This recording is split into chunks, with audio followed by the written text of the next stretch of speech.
ئەنجامی چالاکی دژی داگیرکاری ئەرکێکی ئەخلاقی و نیشتیمانیە. ئاستەنکردنی چارەکیەکان گەورەترین هاوکاریە بۆ داگیرکاری. هەموو گەلوونەتەوەیەک لەسەر خاکی خۆی مافی ئازادی هەیە و ئەرکی ئەو گەلەیشە کە خاک و نیشتیمانی خۆی بپارێزێت لە بەرامبەر داگیرکەران. گەلی کوردیش هەمیشە بۆ پاراستنی خاکەکەی تێکۆشانی کوردە و قوربانی زۆری داوە، چونکە بەردەوام لەسەر خاکەکەی خۆی زوڵمی زۆری لێکراوە و کۆمەڵکوژی ئەنفال و هەوڵی سڕینەوە و تواندنەوەی دراوە، هەم لە ڕووی جەستەیی و هەمیش لە ڕووی سیاسی، کۆمەڵایەتی، کولتوری و زمان هەموو بەهاکانی.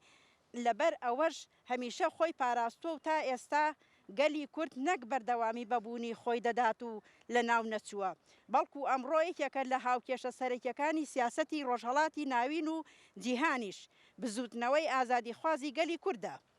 لە بەرامبەر ئەو پێشکەوتن و بەرخودانەی کە گەلەکەمان لە چوار پارچەی کوردستان بەڕێوەی دەبات و ئەو دەستکەوتانەی بەدەست هاتوون ئیدی دەوڵەتی داگیرکەری تورکیا بە هاوکاری لەگەڵ هێزە هەگمۆنەکان بە هەموو هێز و توانایان لە هەوڵی لە ناوبردنی گەلی کوردن. بۆ ئەو مەبەستەش باشووری کوردستانیان کردووەتە بنکەی سەرەکی و ناوەندێکی گرنگ بۆ ئەم هێرشانە. وێ ڕای ئەوەی لە ڕووی سیاسی، ئابووری، کۆمەڵایەتی بە تایبەت کولتوریەوە باشووری کوردستانیان داگیر کردووە. ئیتر شتێک نەماوە لە باشووری کوردستان یەکێک لەو کاریگەرانەی لەسەر نەبێت. لە ئێستاشدا بە هێرشێکی بەرفراوان لە بادینان و ناوچەکانی زاپ و ئاڤەشین و مەتینا جارێکی تر دەستی کردوێتەوە بە داگیرکاری و هێرشەکانی بۆ سەرخاکی عێراق و باشووری کوردستان. بەداخەوە لە بەرامبەر ئەو هێرش و داگیرکاری و سنوور بەزاندنانە نە عێراق و نەدەسەڵاتی باشووری کوردستان تا ئێستا بێدەنگیەکی لە ئاستی مەریان هەڵبژاردووە. ئێمە وەک ڕێکخراوی ژنانی ئازادی کوردستان و دایکانی لە چکسپی وێڕای ئەوەی بە ئەو هێرش و داگیرکاری دەوڵەتی فاشستی تورک شەرمەزار و ڕسوا دەکەین، داوا دەکەین ئیدی بێدەنگی بشکێنرێت و هەڵوێز نیشان بدرێت بۆ دانانی سنوورێک بۆ داگیرکاریەکانی دەوڵەتی فاشستی تورک. دەبێت هەر کەسێک بزانێت کە لە گەلێک وڵاتی تر هیچ گەریلایەک بوونی نییە، کە گەریلا بۆ داگیرکاری باشووری کوردستان کراوە بە بیانوو. لە سەردەمی عوسمانی مەغۆڵ گەریلا بوونی نەبوو، بەڵام هەموو دەزانین چی بەسەر کوردستان هێنراوە.